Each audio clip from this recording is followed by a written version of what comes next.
Selamat pagi Pak Bisma. Selamat pagi Mbak Sabrina.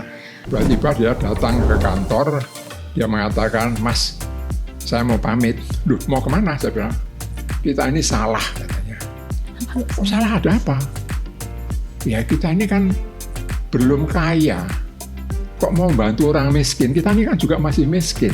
Hari ini saya tuh penasaran Pak datang ke podcast Bapak ini. Mau menanyakan beberapa pertanyaan. Yang pertama itu, kemarin sempat nonton Nawala Bisma yang episode Jalan Indi, di mana Pak Bambang memilih jalan yang berbeda dari teman-temannya semuanya.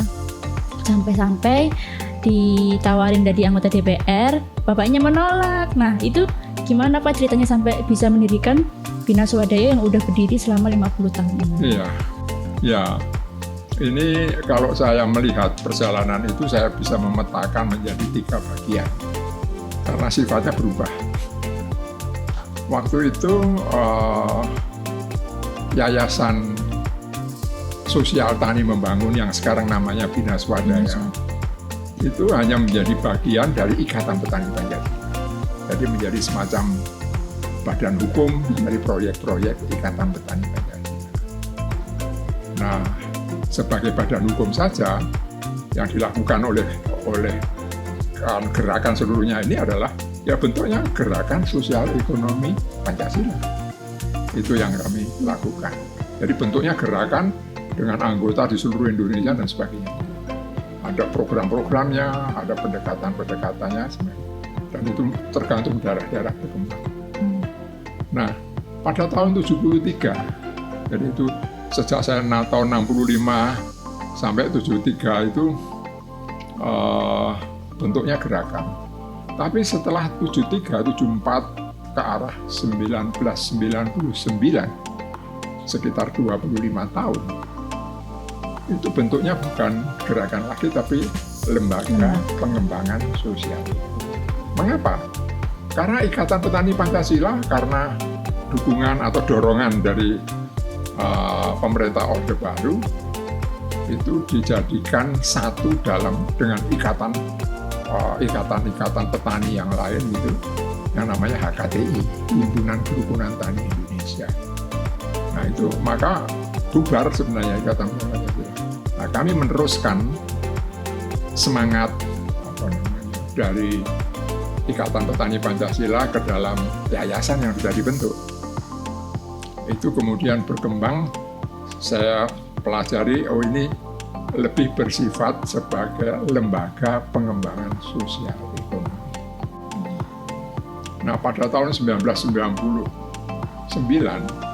ada perubahan lagi. Perubahannya itu setelah Orde Baru berhenti dan sebagainya, kerjasama yang dulunya dilakukan di tingkat pusat, ini sudah hampir tidak bisa lagi dilakukan.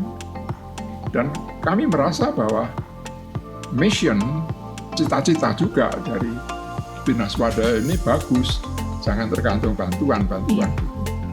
Maka kita lakukan dengan mendirikan lembaga-lembaga bisnis. Nah, lembaga-lembaga bisnis ini menjadi instrumen bagi pembangunan sosial yang dilakukan oleh Bina Swadaya. Nah, itu disebut sebagai lembaga kewirausahaan sosial. Itu berlangsung sampai hari ini. Kalau boleh dibagi tipsnya nih Pak, gimana sih cara memulai usaha? Terus pastinya kita kan nggak bakal mulus-mulus aja gitu. Gimana membangun usahanya, terus semangatnya, kayak gitu tuh gimana Pak? Nah, ini kan ya itu lebih repot lagi ketika Bina Swadaya itu kan tidak dimulai dengan modal besar. Betul Pak. Kita itu mulai dengan 10.000 perak. Zaman dulu udah banyak. Ya itu. Pada waktu itu Bapak Notaris Gewang yang mencatat secara notarial akte dari yayasan kami, itu heran, ini anak muda cita-citanya begitu hebat, uangnya 10.000 perak. Bagaimana bisa survive dengan cara itu? Lalu beliau mengatakan begini, Pak Bambang, saya akan mau menjadi donatur pertama. Nah itu sehingga biaya notaris tidak perlu dibayar. Kemudian apa yang kami lakukan? di samping tidak punya uang, tenaga-tenaganya juga sangat minim. Siapa sih yang tertarik bekerja di bidang penanggulangan kemiskinan yang tidak punya uang? Nggak ada yang tertarik. Barangkali yang tertarik ya mereka-mereka yang tidak diterima di mana-mana. Dan mungkin juga pendidikannya tidak terlalu tinggi. Nah, ini kami melakukan pendampingan pada para karyawan itu. Belakangan itu saya merumuskannya sebagai managing is coaching. Ya, mengelola itu sebagai coach. Coacher itu adalah non-playing captain. Jadi kapten seperti misalnya sepak bola itu yang menjadi coach bukan ikut main dia non-playing captain. Nah, apa yang dilakukan oleh coach terhadap para pemain? Pertama, motivasi. Jadi dari karyawan atau tim yang bekerja itu kita bangun motivasinya. Mengapa kita mendirikan yayasan, mengapa kita berjuang, kita jelaskan semua. Nah, kalau motivasinya kemudian mantap, mereka merasa oke, saya akan ikut terus gitu.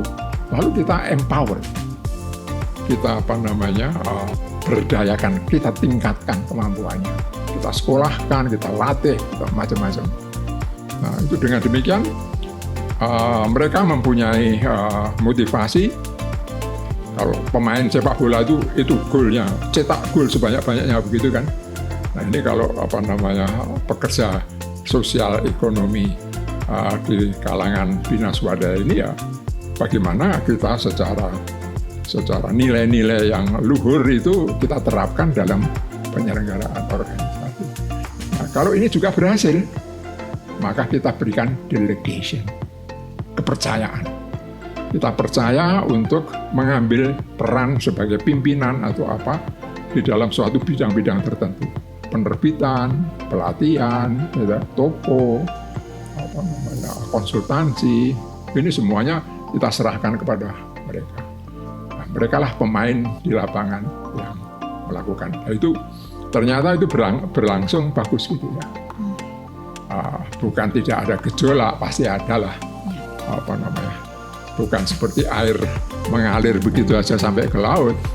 Karena di dalam percayaan ada batu, ada macam-macam. Jadi kita atasi dengan cara itu. Nah, tadi Pak Bambang bilang kalau pasti ada hambatan, ada gejolak itu. Nah, kira-kira hambatannya selama ini apa sih Pak, selama mendirikan Bina Swadaya sepanjang 55 tahun, bahkan bisa lebih lama lagi? Ya, karena kita berada pada itu teman saya yang dia dokter, memimpin suatu lembaga seperti Bina Swadaya. Tiba-tiba dia datang ke kantor, dia mengatakan, "Mas, saya mau pamit." "Loh, mau kemana?" Saya bilang, "Kita ini salah," katanya. "Oh, salah ada apa?" "Ya, kita ini kan belum kaya. Kok mau bantu orang miskin? Kita ini kan juga masih miskin. Kok kita mau bantu orang miskin itu gimana caranya?" Lalu gimana? "Aku mau menjadi kaya dulu, bekerja di Amerika. Setelah itu, setelah kaya, saya kembali untuk bantu orang miskin." Nah, kami berbeda. Kami merasa dari waktu ke waktu, orang miskin itu kalau didampingi dengan tepat, ya, mereka bisa mengatasi masalahnya sendiri. Tentu saja caranya bagaimana? Kelembagaannya dikembangkan, sistem keuangannya dibangun, dan sebagainya. Nah, ini mengajak sebanyak mungkin sahabat dari pemerintah, dari swasta, dari lembaga-lembaga non swasta dan non pemerintah, yaitu LSM untuk bekerja bersama. Dan untuk itu dibutuhkan satu integritas, ya, supaya mereka percaya kepada kita. Lembaga-lembaga internasional juga mendukung. Ya, jadi malahan setelah kami berhasil malah dituduh, ini Bina Swadaya ini membisniskan kemiskinan, katanya. Loh, jadi serba salah. Iya. Tidak apa-apa, jalan aja terus. Bukan membisniskan kemiskinan, tetapi melayani orang miskin dengan bisnis. Bukan dengan dikasih uang atau dikasih, ayo kita berbisnis bersama. Itu yang kami lakukan. Ternyata keren sekali ya teman-teman, perjalanan Pak Bambang dan Bina Swadaya udah berlayar selama 55 tahun, bahkan nanti bisa lebih lama lagi. Semoga semangat Pak Bambang ini untuk membesarkan wong cilik juga tersalurkan kepada teman-teman semua. Terima kasih.